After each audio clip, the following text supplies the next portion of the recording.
Good afternoon. The Secretary General will update you on the second day of the Defense Ministerial, and then we'll have time for a few questions. Secretary General. Good afternoon. We have just finished a meeting on Afghanistan with all nations contributing to our resolute support mission. Our training mission is helping the Afghan security forces to create the conditions for peace. Ministers were briefed by the mission's commander, General Miller, and by NATO's senior civilian representative, Ambassador Kay. While many challenges remain in Afghanistan, we now have a unique opportunity for peace. Allies fully support the efforts of the US Special Representative, Ambassador Khalisad, to achieve a political settlement. He is regularly consulting with allies at NATO, including earlier this month, and we remain in close contact with him. NATO is strongly committed to Afghanistan. We have recently generated forces for the next rotation throughout next year, and we have confirmed our financial support to the Afghan security forces to 2024. We will stay in Afghanistan for as long as necessary to ensure the country never again becomes a safe haven for international terrorists. We went into Afghanistan together, and we will take decisions about the future of our mission together. This morning, we discussed our work to strengthen NATO's defense and deterrence. This includes our readiness initiative, known as the 430s. Allies will make available 30 combat ships, 30 land battalions, 30 air squadrons, and to be ready within 30 days. We have already generated around 3/4 of the forces required. There is still work to do, but by the end of the year, we aim to be at full strength. Today, we took another important step in NATO's adaptation by approving a new overarching space policy. Space is essential to the alliance's defense and deterrence, from the ability to navigate and track forces to satellite communications and detecting missile launches. Our new policy will guide our approach to space, the opportunities and the challenges. This is not about militarizing space. NATO can play an important role as a forum to share information, increase interoperability, and ensure that our missions and operations can call on the support they need. Fair burden sharing underpins everything we do as an alliance, and we are making major progress. 2019 will be the 5th consecutive year of real growth in defense spending by European allies and Canada. By the end of next year, they will have added a cumulative total of well over $100 billion US. This year, we expect 8 allies to spend at least 2% of GDP on defense. That is up from just 3 allies in 2014. And 16 allies are expected to meet the benchmark of at least 20% of defense spending devoted to major equipment. These are encouraging steps, and we are moving in the right direction. But I count on all allies to step up their efforts even more. This is about our shared security in a more unpredictable world. Sorry. Burden sharing will be an important topic at the meeting in London with NATO leaders in December. With that, I'm happy to take your questions. Okay. Associated Press.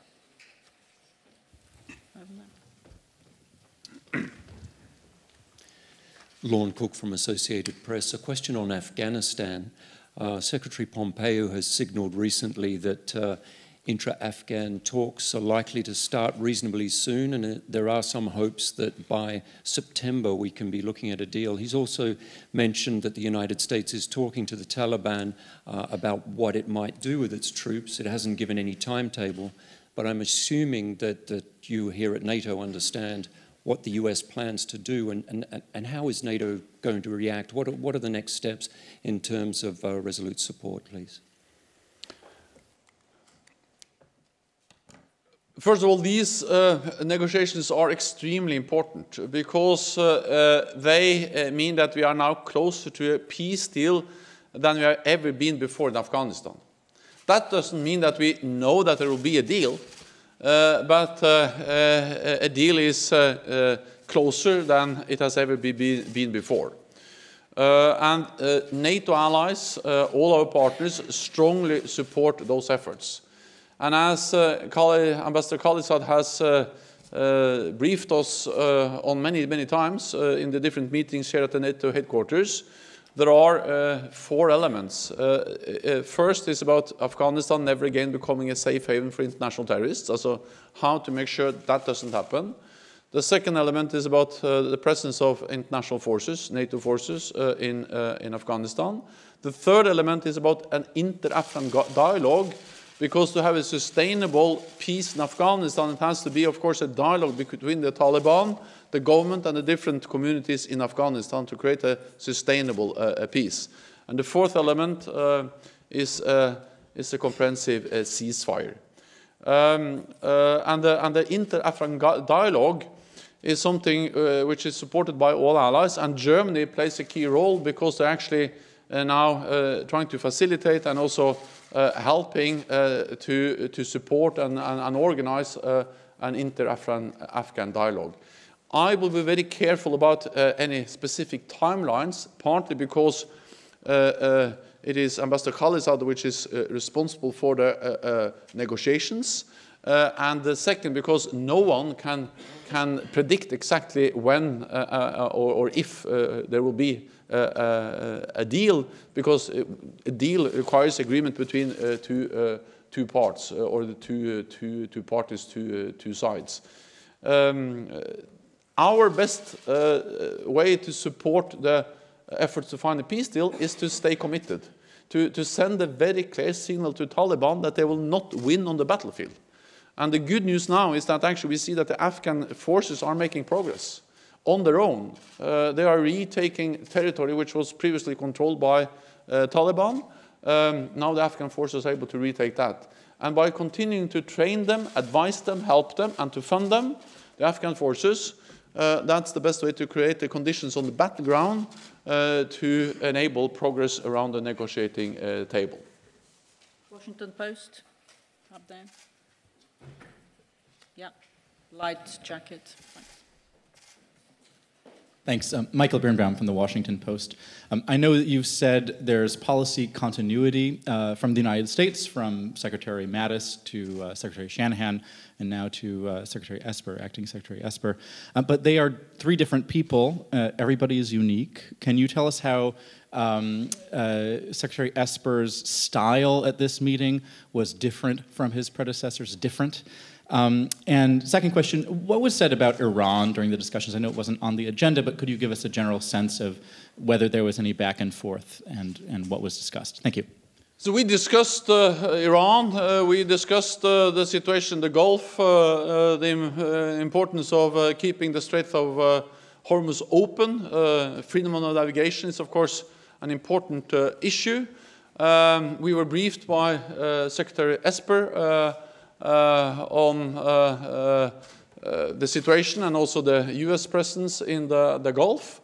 And all allies share concerns when it comes to Iran's destabilizing activities in the region, their support for different terrorist groups, the missile program of Iran, and also the announcement that they will now start to enrich uranium again.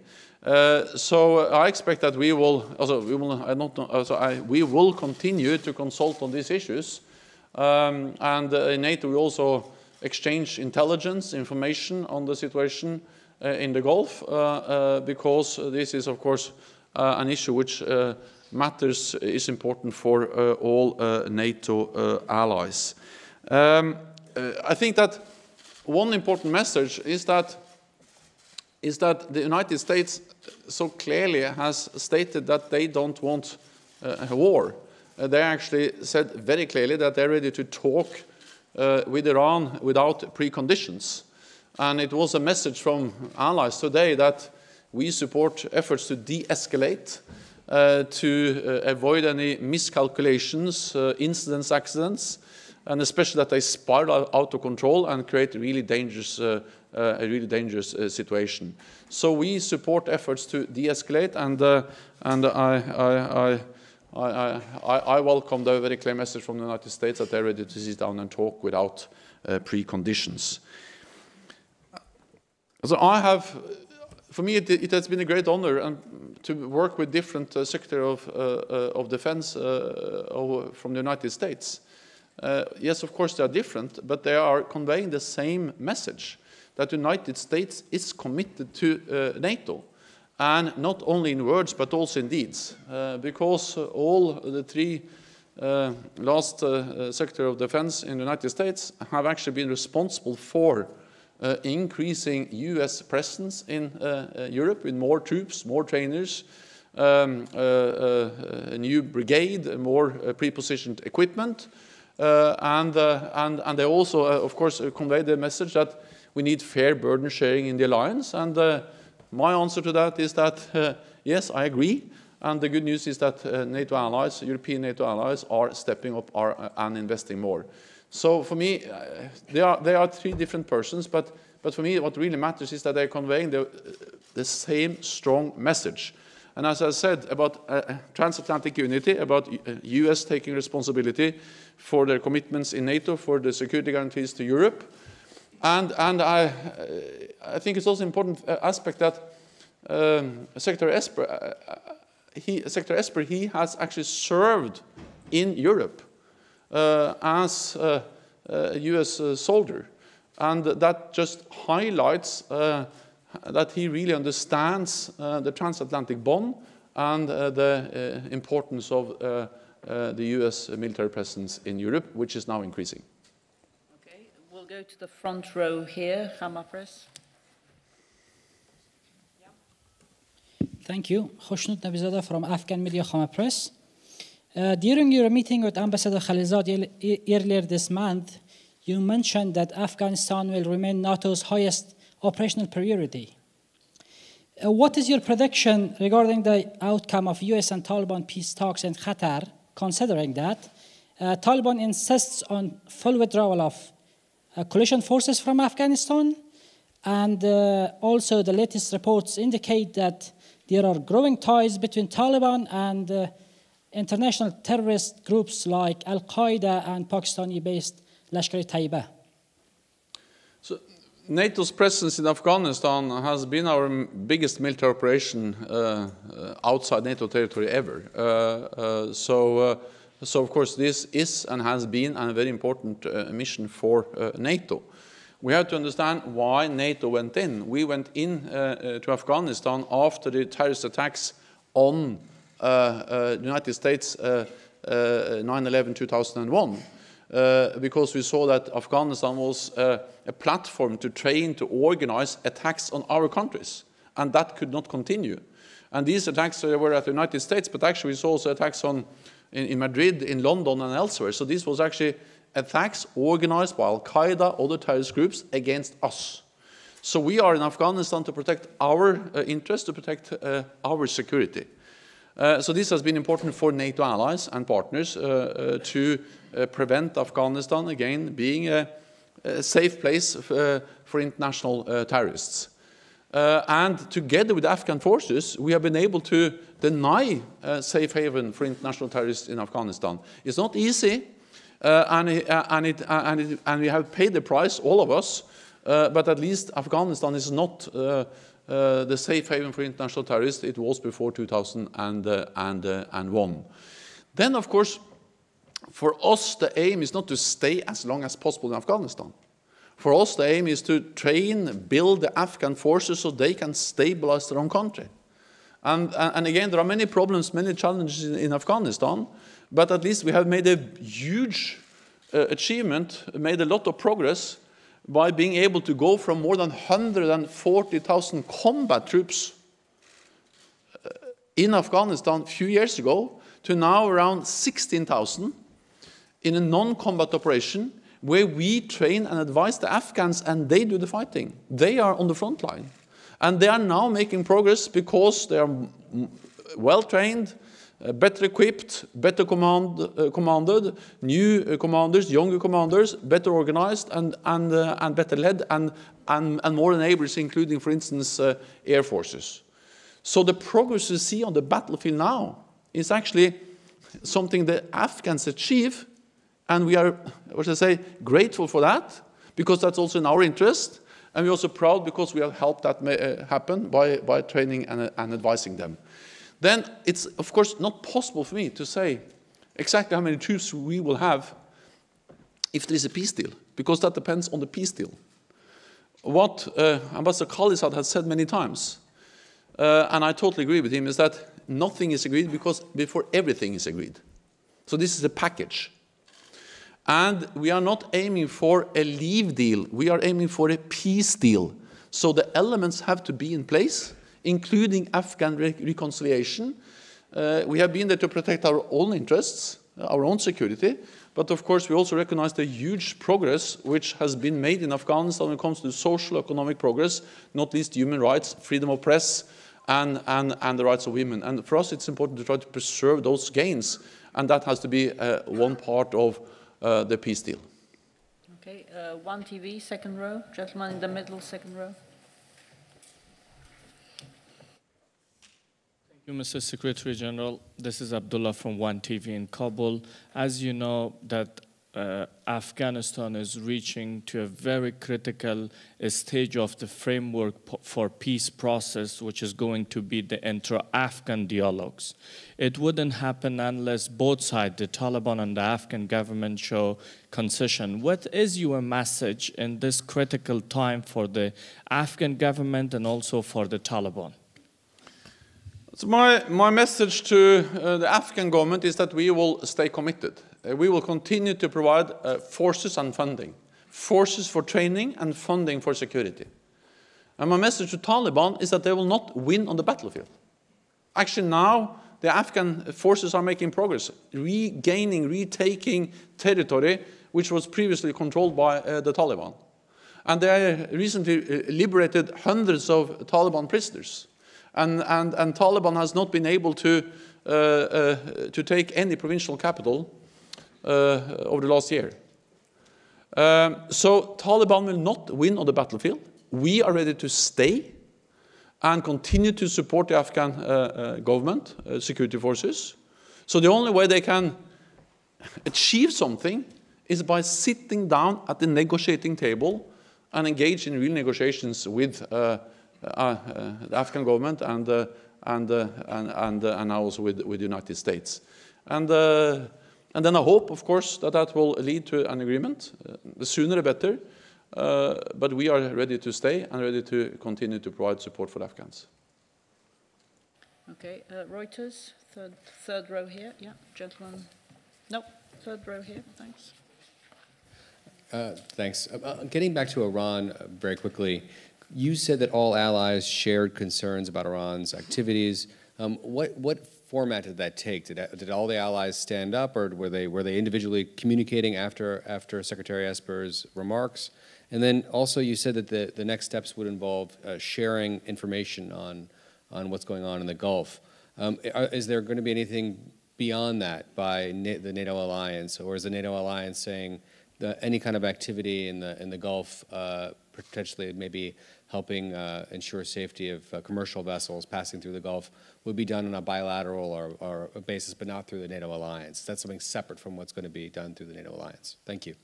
So we had a discussion. We didn't stand up. We are sitting around the table and we discuss and exchange views and analysis and assessments. And by doing that, we create common understanding of the challenges, and it's always useful to be updated and to share information.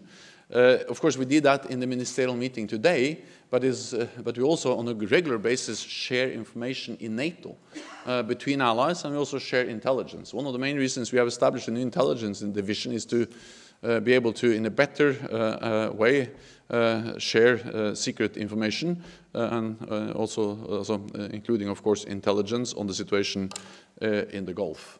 So there was no decision, no vote. It was actually a discussion among friends and allies, and allies agree that we are deeply concerned about what Iran has done and is doing in the region, including their support for different terrorist groups, and all allies agree that Iran should never be able to develop nuclear weapons. So this was a discussion. This is not the dialogue and the discussion between NATO allies will continue, but the main message, the main focus of all allies is to de-escalate, is to actually avoid a conflict, is to find ways to reduce tensions. And the first step to achieve that is to have talks between the United States and Iran, and therefore it is important that the United States has offered to start such talks without preconditions. NPR Deutsche Welle, lady in red. Hi, Terry Schultz, thank you. Just on your last comment, you said that all allies agreed that Iran should never be allowed to develop nuclear weapons, but now that the JCPOA is largely in tatters, how do you intend to have any leverage over that? But my original question before you said that was about Syria and understanding that this was mostly taken up bilaterally by Secretary Esper.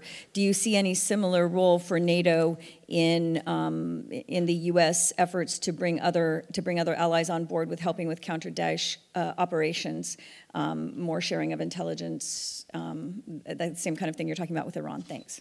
So we will host a meeting now, also later on today, here at the NATO headquarters of the Global Coalition to defeat Daesh or ISIS.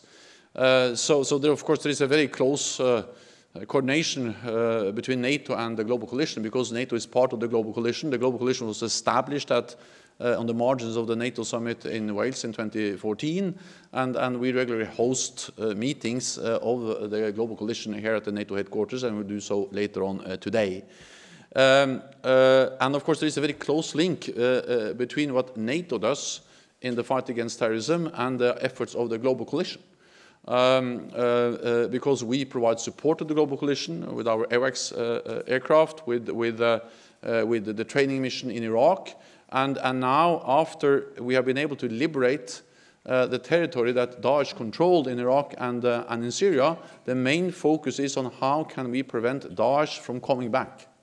And the best tool we have in achieving that is to train local forces, enable them to make sure that Daesh never returns. And that's exactly what we do in Iraq with our training mission there, as part of the Global Coalition to defeat Daesh. But in reality, that's also what we do in Afghanistan. And of course, the formal framework is different. The rescue support mission and the NATO training mission in Iraq. The NATO training mission in Iraq is part of the Global Coalition. The training activities in Afghanistan is part of rescue support. But the reality is that we actually do very much the same thing and the same nations. Because when we meet later on today, the Global Coalition is very much the same nations as that met just an hour ago in the rescue support format. And one of the reasons why we are in Afghanistan now, and one of the things that the Afghan forces are doing with our support and our help and our funding, is to fight Daesh.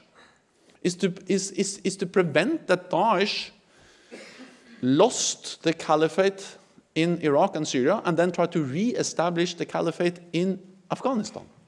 And we must just prevent that from happening. And therefore, what NATO does in Afghanistan to fight terrorism is closely linked to what we have done in the Global Coalition to liberate the territory that Daesh controlled in Iraq and Syria.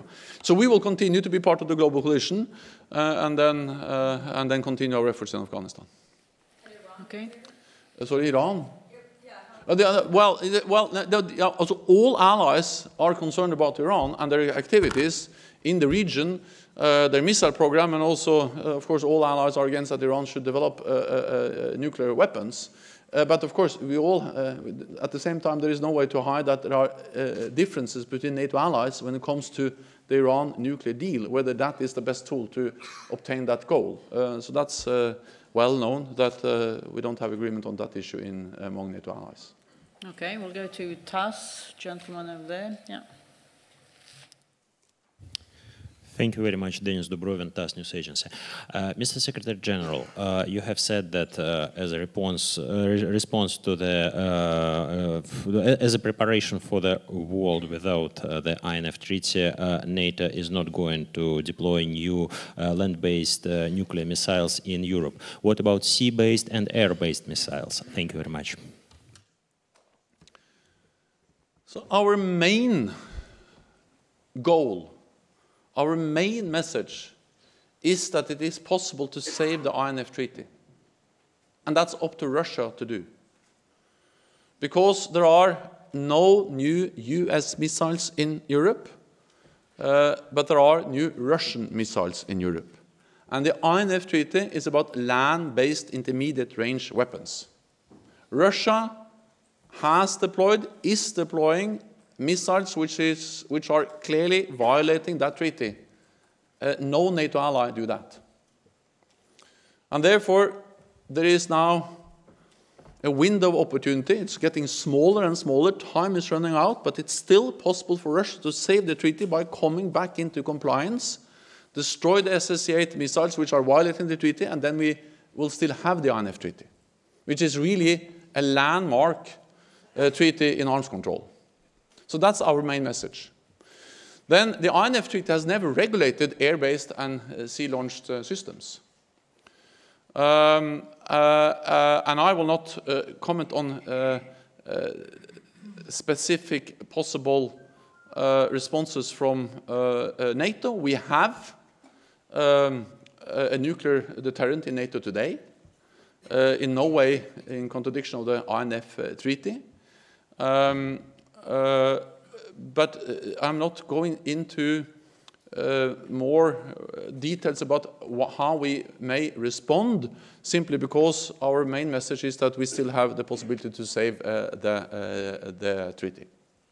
Final question, Begin. Thank you. On the burden sharing and the numbers that you presented yesterday, we know that the Americans haven't been very patient with the development of the European nations reaching the 2% goal.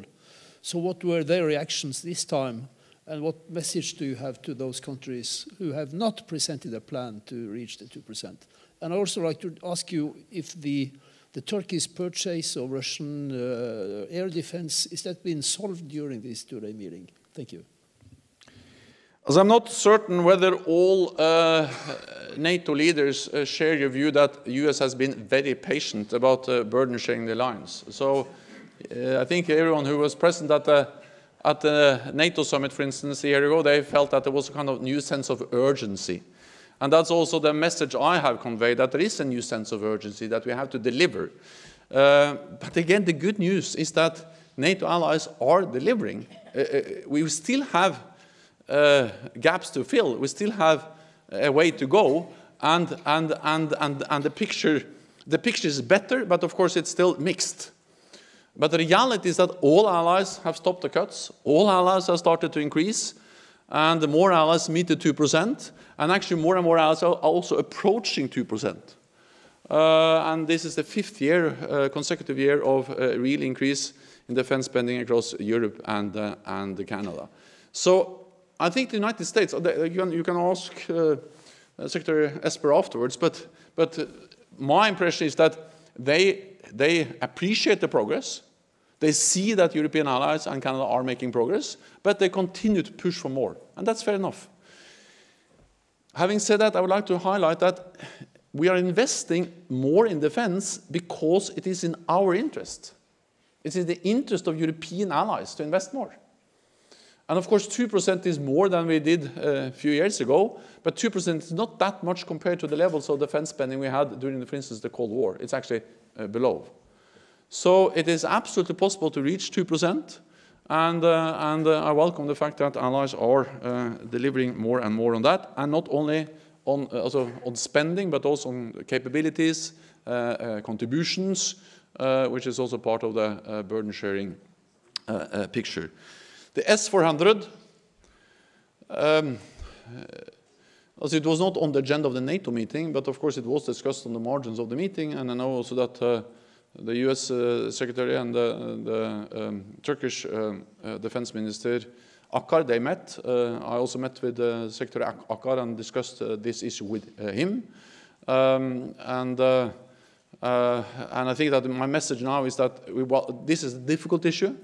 I welcome the fact that there is dialogue between the United States and Turkey on this issue at this meeting, but also that President Trump and President Erdogan will meet in Osaka also later on this week, and hopefully that can bring some progress to an issue which is difficult for all of us.